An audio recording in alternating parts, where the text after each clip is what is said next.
Welcome, fans of the Justice League universe. My name is Sam. In this podcast, we go scene by scene through the Warner Brothers films that are part of the Justice League universe.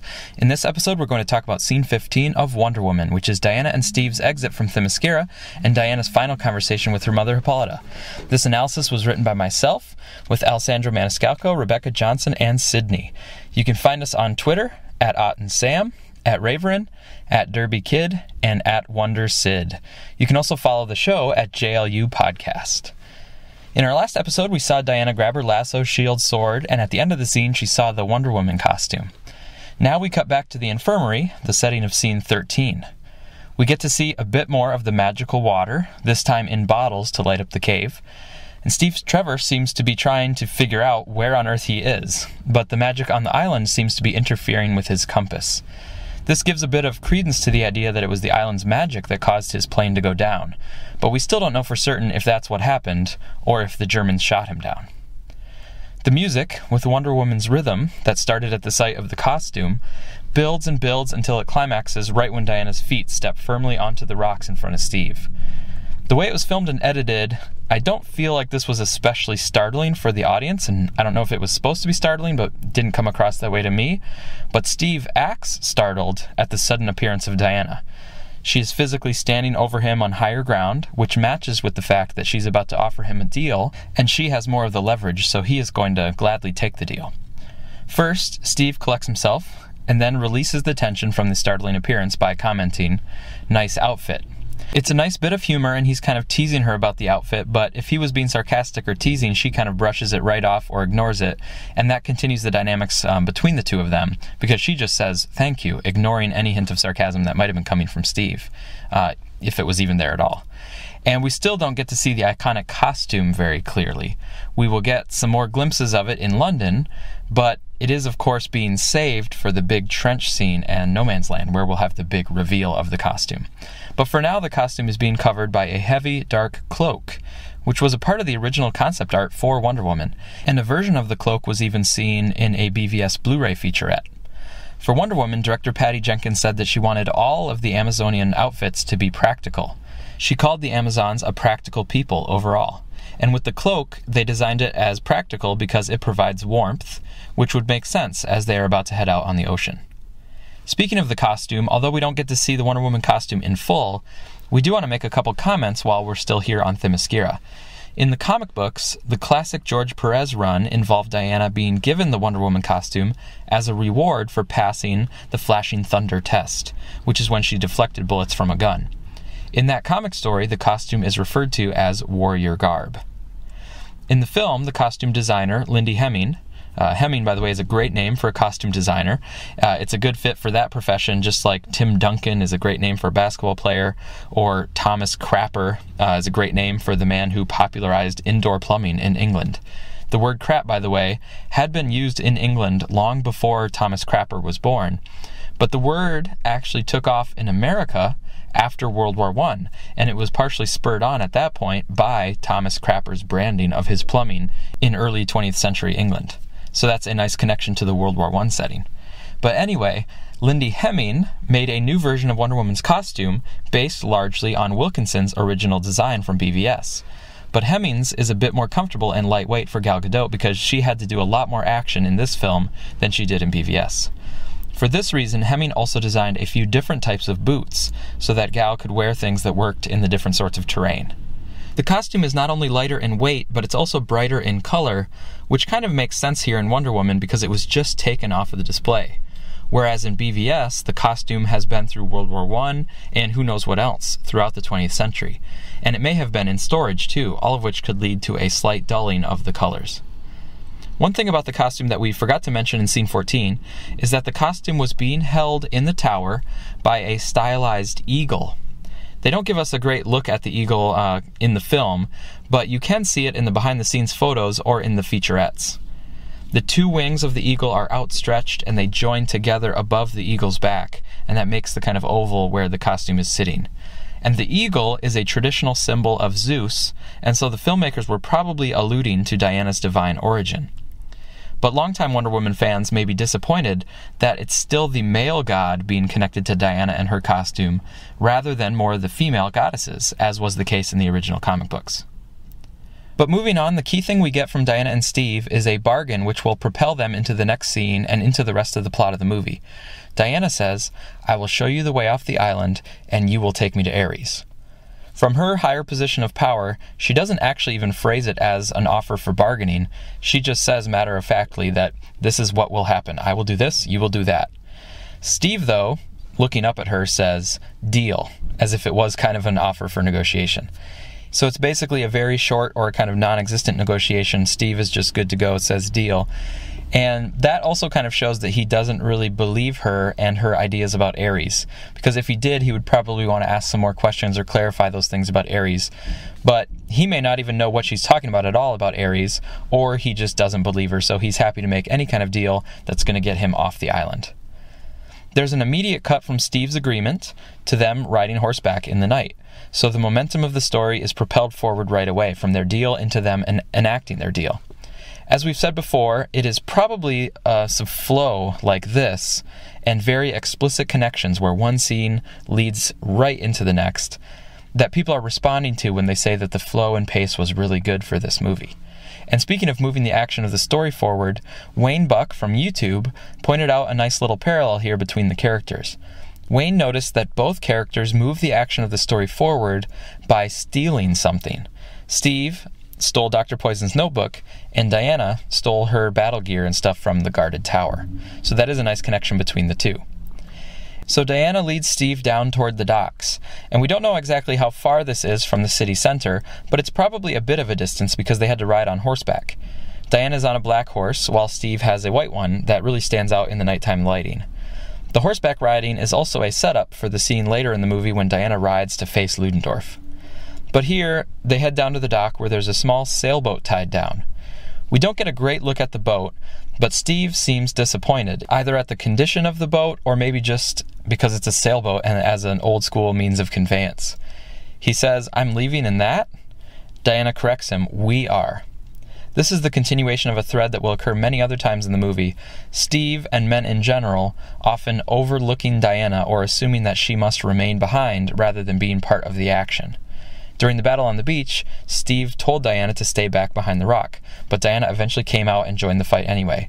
Here, Steve is thinking about himself leaving, but Diana reminds him that she is going with him. Later in the movie, there will be several other times where men try to keep Diana back, but she always asserts herself, even in so-called man's world. Diana asks if Steve knows how to sail, and Steve says, "Of course I know how to sail, it's been a while."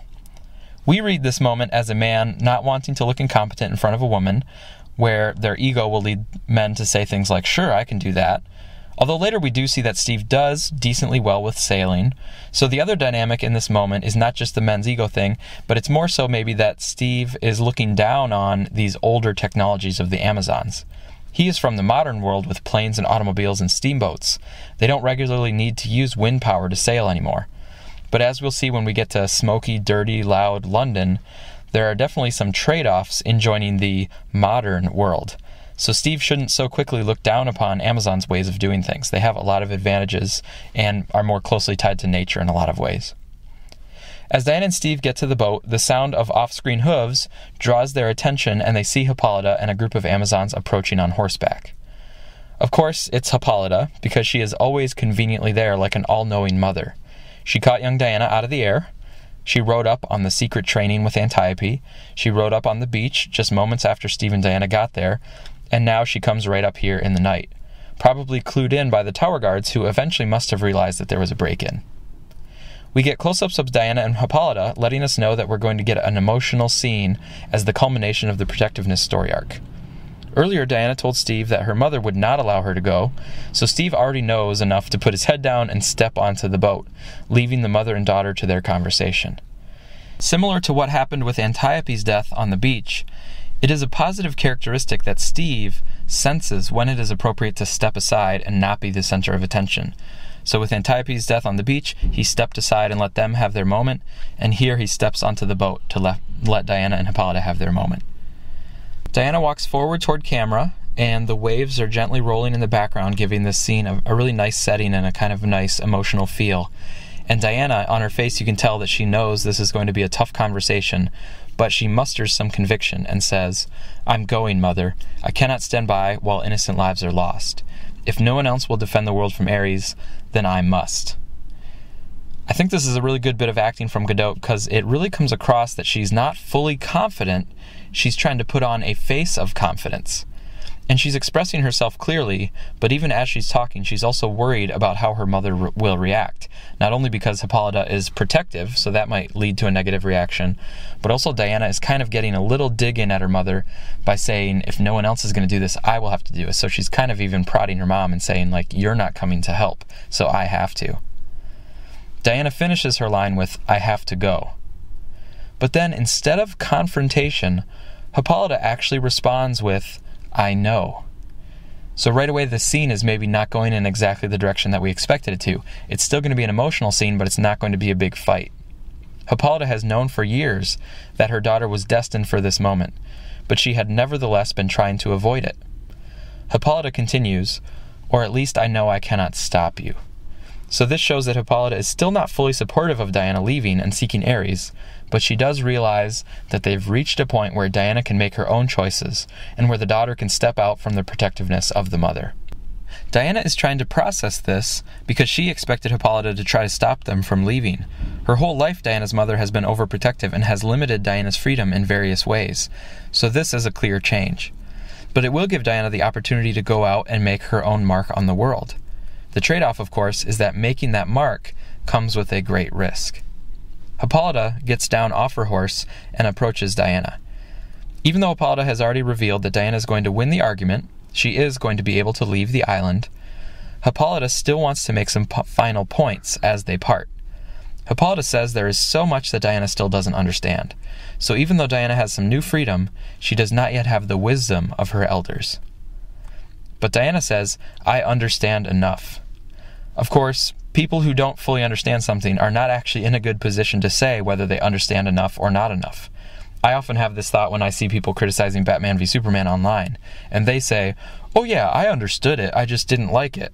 And I'm like, But here, Diana is trying to assert herself, and she shifts from a framing about understanding to a framing about willingness to fight and sacrifice. She says she is willing to fight for those who cannot fight for themselves. So this is some classic Wonder Woman phrasing, and we will see it in action later when she saves the people of Veld. It's also a continuation of that idea of do something that we've talked about in the last couple episodes. And Diana takes this idea of willingness to fight and spins it right back into her mother, saying, like you once did. So this shows that Diana is, in some ways, following in her mother's footsteps, but it is also a rebuke of how sheltered Hippolyta had become, in contrast to the great stories that Diana had heard about before Themyscira. Those stories, which resonate with Diana in her naivete, have been called out by Hippolyta as mere children's stories. By the end of the film, Diana will have gained a lot more experience in the ugliness of the world and of war, but the challenge for her will be to still keep her idealism and sense of righteousness through all that ugliness. Although Diana has sort of called out her mother, Hippolyta ignores that personal barb and continues focusing on Diana's departure. She says that if you choose to leave, you may never return. You may never return is an interesting way to phrase it. I think they may have just been going for that kind of old world formal pattern of speech, but the actual meaning of the line is ambiguous. You may never return can mean that you might return or you might not. There's a chance it could go either way, like you may make this free throw, or if you drive too fast, you may get a speeding ticket. You may never return because you decide to stay out there, or maybe you'll get killed out there, away from the protectiveness of Themyscira. It's basically like saying there is uncertainty and risk in what you're doing, and it may lead to you not being able to return. But it can also mean you may not return in the sense that you will not be allowed to return. This is like, Mother, may I? No, you may not. Even if you can physically return, you may not because I'm not allowing it. If the line is meant in this second sense, then this is basically Hippolyta making a declaration as a queen, which seems harsh, unless she's just following some code or policy with regard to the island. Maybe there's a policy that no one can come back because they might bring outsiders with them, or they might pollute the purity of the island with their outside experiences. I I think my preferred interpretation of this never return thing would be if the island's magic made it so that a person after they've left just isn't able to find their way back to Themyscira. So this is like you may never return, as in you actually won't be able to ever return. But if this is the correct interpretation, it's a warning that Diana will be unable to ever find her way back, then I think it was kind of an unfortunate way to write the line. Instead of, you may never return, she should have said something more like, you won't be able to return. It's also possible that Hippolyta herself isn't sure about the exact situation of someone leaving the island and coming back, because maybe no one has ever left before. And this issue overall was taken up by Doc in the Man of Steel Answers podcast. He posited that Diana, because she was the cause of the breach in Themyscira's protective enchantment, may actually have to leave in order to protect the island. And if she was still there, the island would be in danger. And then when she leaves, she won't be able to return, as was explicated in the novelization of the movie. Doc also talks about the distinct possibility that the Amazons expect her to fail. I'll put a link to his episode in the show notes. Tensions like this, of Diana leaving Themyscira and not being able to find her way back, or not being allowed to come back, are often explored in comic book stories, including in the current rebirth era of the comics. But in the film, I would say that they don't actually explore this aspect of the character. Hippolyta tells her that she may never return, but Diana never actually tries to return. She doesn't even explicitly ever talk about going back to Themyscira, and we never get a scene looking back in on the Amazons later in the movie. So this line is never really followed up in this movie, but perhaps the issue of Diana and her subsequent relationship with Themyscira can be explored in the sequel. Anyway, going forward in this scene, Diana asks, "Who will I be if I stay?" This idea that she needs to leave to at least try to help connects with the theme of doing something rather than nothing. And her rhetorical question also has a nice metatextual payoff. She has just acquired her weapons and her costume, and by leaving the island, we know she is on her path to fully becoming Wonder Woman. We know this because we have lots of cultural knowledge about the character, and we know that, of course, that is where the movie is headed overall. And so when Diana says, "Who will I be if I stay?" we, the audience, know that the unspoken answer is that if she stays, she won't actually become Wonder Woman. So of course it's her destiny to leave and to set forth on her journey. The implicit message to us is that this is a big step in her becoming Wonder Woman. And then we get close-ups on Diana and Hippolyta in turn, and they have a lot of emotion on their faces. So this is the moment when they realize it's really happening. Diana is really leaving. Hippolyta comes forward to her daughter with Antiope's tiara. She says that it belonged to the greatest warrior in the history of their people, and she asks Diana to make sure that she acts in a way that is worthy of it. And Diana responds in earnest that she will.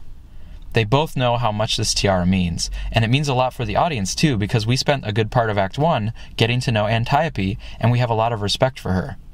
There were also the indications of an even greater history before the time period of the film. There's this long history of Hippolyta and Antiope even before these events, and so the tiara encapsulates all of this. It's also a symbolic marker that will connect us from Act 1 into the later acts of the film, and it has a huge payoff later when Diana finally decides to put it on as she climbs out of the trenches. The backstory of the tiara also gives a nice bit of history and character to the Wonder Woman costume.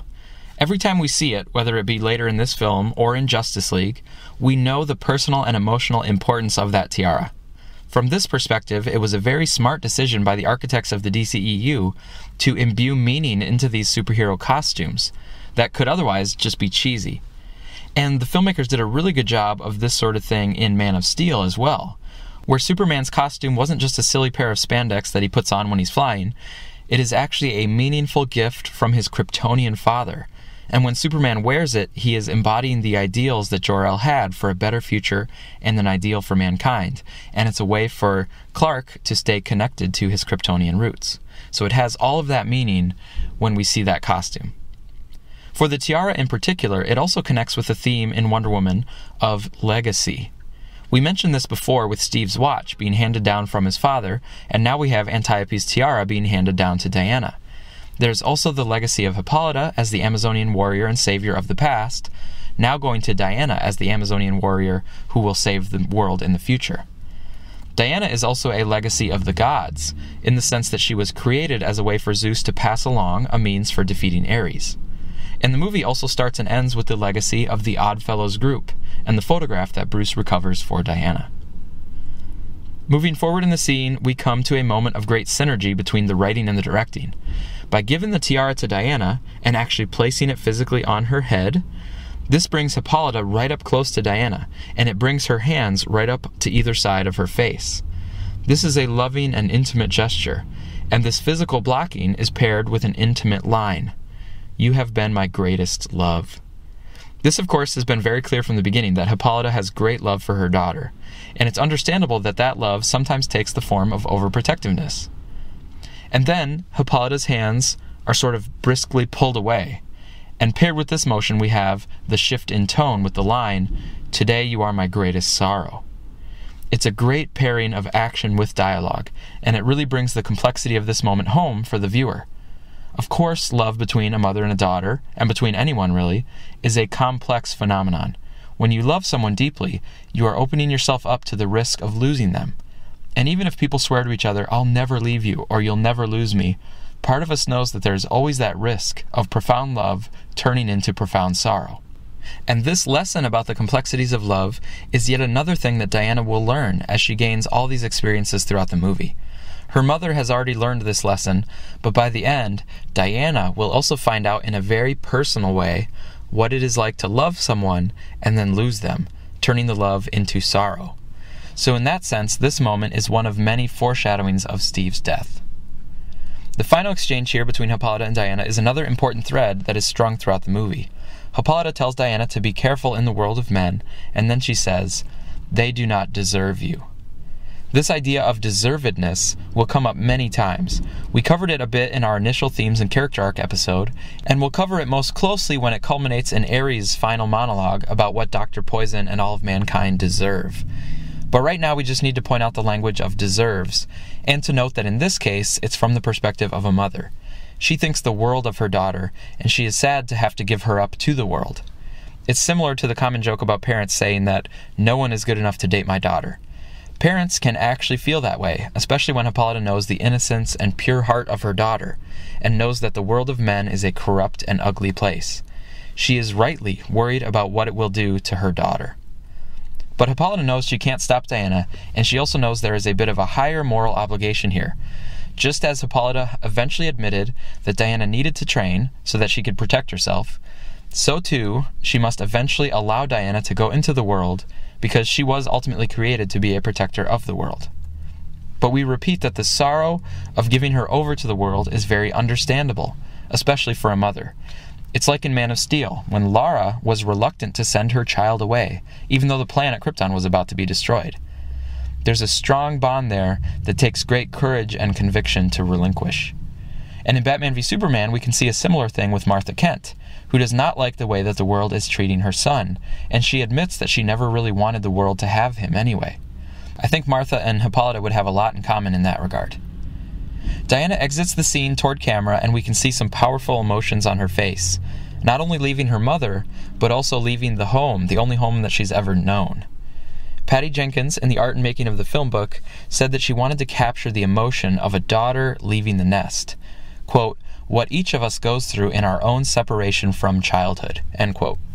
It's scary and it's sad, but it's also relatable, because at some point we all feel the need or the calling to go out and find our own purpose and make our mark.